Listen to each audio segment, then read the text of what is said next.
kung may gusto kang patunayan, magpakatotoo ka na muna. Sobrang peke mo kasi magkalinawan na. May pasado ka ng matanda para di malaman ng tama't mali, mabutit masama. Easy ka lang, boss.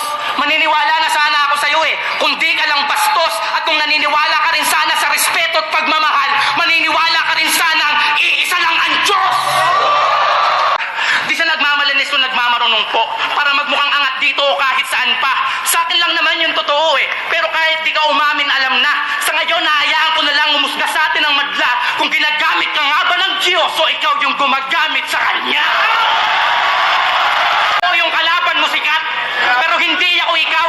Sanay na akong husgahan nung kahit nung panahong di pa ako kilala.